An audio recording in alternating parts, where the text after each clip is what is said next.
Assalamualaikum dear students, welcome to my YouTube channel VU Study with me। जी students, कैसे हैं आप सब। स्टूडेंट, आज की अपनी इस वीडियो में हम CS 101 का module number 37 to module number 40 इंशाल्लाह डिस्कस करेंगे। और इससे पहले की वीडियोस में मैंने आपको अब तक के तमाम जो मॉड्यूल्स थे वो प्रोवाइड किए हैं और उम्मीद करती हूँ कि आपको अच्छे से समझ आ गए होंगे और आपको हेल्प भी हो रही होगी। तो चलिए स्टूडेंट, वीडियो स्टार्ट करते हैं। आपका मॉड्यूल नंबर 37 है। A CPU begins the fetch step of the machine cycle by extracting the instruction stored in main memory at location A0 and placing this instruction dash in its instruction register। ये आपका 156C module number 37 मुझे आपका important बिल्कुल भी नहीं लगा। मतलब इसमें कोई ऐसी इम्पॉर्टेंट MCQ नहीं था कि मैं आपको प्रोवाइड करूं, बट ये एक दो सिर्फ आपके बने थे तो ये मैंने इसमें लिख दिए हैं। ठीक है, इतना ये आपका जो 37 है मॉड्यूल, ये आपका इम्पॉर्टेंट नहीं है। मेरे हिसाब से तो बिल्कुल भी नहीं है, बट अगर आपको क्विज़ में या कहीं पे कोई इस टाइप का क्वेश्चन आया तो मैं देख लूँगी, फिर मैं अलग से उसके लिए आपको वीडियो प्रोवाइड कर दूँगी। करंट क्विज़ में भी अभी जो आपके हैं या पास्ट क्विज़, उनमें भी मुझे इनमें से कोई भी MCQs आपके नहीं मिले।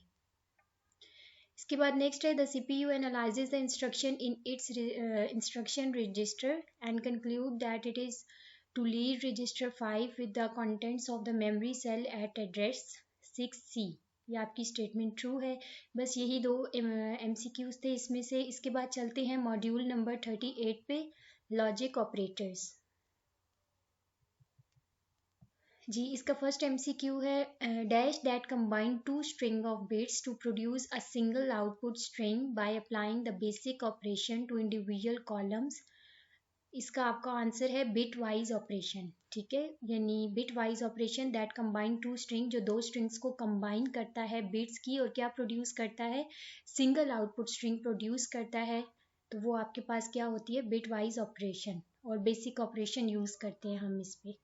इसके बाद है the result of ending the patterns 100111010 and 11001001। ठीक है, ये अब आपको इसको आपने अच्छे से समझना है, चाहे आप इसका शॉर्ट लेक्चर्स लेकर इसको समझ ले। थोड़ा सा मैं आपको यहाँ ब्रीफ कर देती हूँ कि अगर आपके पास इस टाइप की दो बिट्स हों या पैटर्न दिया हुआ हो तो उन पे एंड ऑपरेशन किस तरीके से लगता है। ठीक है, अब यहाँ पे अगर आप इन पे एंड ऑपरेशन लगाएंगे तो इसका आंसर आपका ये बनेगा 1000। ठीक है, अब ये आया किस तरह है, ये देखिए साथ मैंने लिख दिया 01।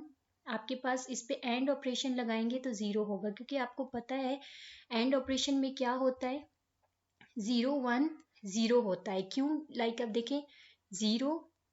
ठीक है, मैं आपको थोड़ा सा इस तरह बताऊं कि हम कहते हैं ये और ये, यानी कि दोनों को मिला के रिजल्ट बनेगा ना। तो एंड का मतलब क्या है, और, यानी कि ये और ये।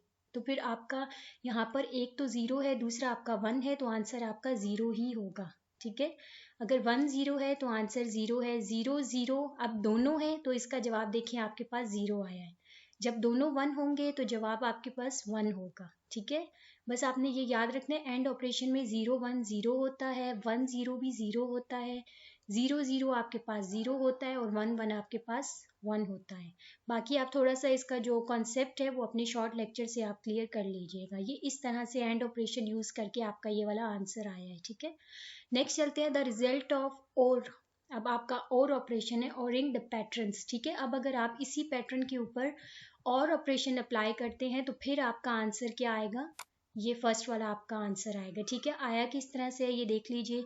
अब इसमें क्या है, 0 1 0, यानी कि ये या ये, तो आप दोनों में से कोई भी ले सकते हैं, ये या ये। तो फिर आप में इसका आंसर आएगा 0। यहाँ पे 1 0 का भी आंसर 0। अब 0 0 है तो आपके पास आंसर 0 है, और 1 1 है तो आपके पास आंसर 1 है। ठीक है, आपने इसको बहुत अच्छे से, सॉरी ये यहाँ पे मिस्टेक हो गई है, मैंने इसको जस्ट अ मिनट, ये आपकी सॉरी मिस्टेक हो गई है। इसका आंसर वो वही वाला ये हो गया, ये आपका 1 0 1 1 0 1 1। ठीक है, ये आपका सॉरी आंसर है इसका। और ये आया किस तरह, वही और ऑपरेशन यूज किया है। 0 1 1 होगा आपके पास। 1 किस तरह से आया, ये या ये, ठीक है, और का मतलब आपको पता है ना, या होता है, तो फिर इसमें ये या ये, तो अब आपके पास 0 1 1 होगा, 1 0 1 होगा, 0 0 आपके पास 0 होगा, और 1 1 आपके पास क्या होगा, 1 होगा। इसको आप बाकी देख लीजिएगा। नेक्स्ट में भी सॉरी, आपकी यहाँ पे छोटी सी मिस्टेक हो गई है। यहाँ भी आपके पास जो इसका आंसर है वो आपके पास, ये मैंने करेक्ट आंसर हाईलाइट किया हुआ है, 0 1 0 1 0 0 1 1। ठीक है, ये आप लोगों का आंसर है, ये करेक्ट आंसर है। अब इसके ऊपर जोर ऑपरेशन जो है वो हमने अप्लाई की है। आपने लाजमी शॉर्ट लेक्चर से इनको क्लियर कर लेना है अपने कॉन्सेप्ट। नेक्स्ट चलते हैं, one of the major uses of the dash operation is for placing zeros in one part of a bit pattern while not disturbing the other part. ठीक है, तो ये आपका है एंड ऑपरेशन में होता है ये सारा। नेक्स्ट चलते हैं, इफ द बाइट 0 0 0 और आपके पास 1 1 1 is the first operand of and operation. अगर ये आपके पास फर्स्ट ऑपरेंड है किसका, एंड ऑपरेशन का, और आपको उसका सेकंड ऑपरेंड नहीं पता, तो फिर आप उसके लिए क्या करते हैं, सिग्निफिकेंट बिट्स जो है वो आपके पास क्या यूज होगा, 0। यानी कि अगर आपको एक ऑपरेंड पता है और दूसरा ऑपरेंड नहीं पता, तो आप लोग को उसकी जगह पे 1 0 1 0 यानी 10 10 10 आप ले लेंगे। ठीक है, जितने आपके पास ऑपरेंड, अब ये ना इसके साथ आप नीचे 1 लिखेंगे, यहाँ आप 0, यहाँ 1, यहाँ 0 इसके नीचे। ठीक है, एंड ऑपरेशन यूज करने के लिए। इसके बाद नेक्स्ट चलते हैं, आपके the use of and operation is an example of the process is called masking. ठीक है, एंड ऑपरेशन का जो यूज है वो आपकी एग्जांपल क्या कहलाती है, मास्किंग। नेक्स्ट है, and operation is useful when manipulating other types of bit map. A major use of xor operation is in formatting the complement of a bit string. ये आपकी स्टेटमेंट ट्रू है। ये भी इतना आपका इम्पोर्टेंट नहीं है, बट ये थोड़ी सी इसमें से बन रही थी तो मैंने एमसीक्यूज आपके लिख दिए ताकि अगर पेपर में आ जाए तो आपको पता हो। Which operation can be use to invert all of the bits of an RGB bit map image. अब ये कौन सा ऑपरेशन है, जोर ऑपरेशन। ठीक है, इसके बाद नेक्स्ट चलते हैं, मॉड्यूल नंबर 39 है आपका, रोटेशन एंड शिफ्ट। इसका फर्स्ट एमसीक्यू है, dash provide a means for moving bits within a register and are often use to solving alignment problems. Rotation and shift, ठीक है, ये आपकी रोटेशन एंड शिफ्ट की definition हो गई। Which of the following operation are classified by direction of motion, ये आपका important है, इसको आपने माइंड में रखना है। ठीक है, rotation and shift operations are classified by direction of motion. ठीक है, रोटेशन और शिफ्ट ऑपरेशन में हमारे पास डायरेक्शन जो है वो गिवन होती है। अब डायरेक्शन किस तरह, राइट हो सकती है, लेफ्ट हो सकती है, सर्कुलर भी हो सकती है। One technique is to place the bit that fell off the right end in the hole at the left and this result is circular rotation। ये अब आपकी circular rotation की definition है। नेक्स्ट चलते हैं, technique is to discard the bit that falls off the edge and always fill the hole with zeros. The term is often used to refer which operation, logical shift. ठीक है, logical shift is a technique is to discard the bit that falls off the edge and always fill the hole with zeros. ये आप लोग short lectures लेके इनके बेशक थोड़े से आप लोग कंसेप्ट क्लियर कर लें ताकि आपको ये वाले एमसीक्यूज अच्छे से समझ आ जाए।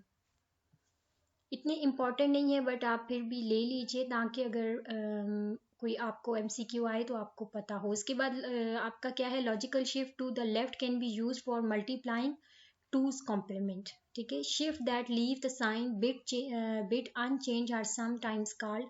अभी आपके पास अर्थमेटिक शिफ्ट की डेफिनेशन हो गई है। ठीक है, इसके बाद चलते हैं, आपका मॉड्यूल नंबर 40 है।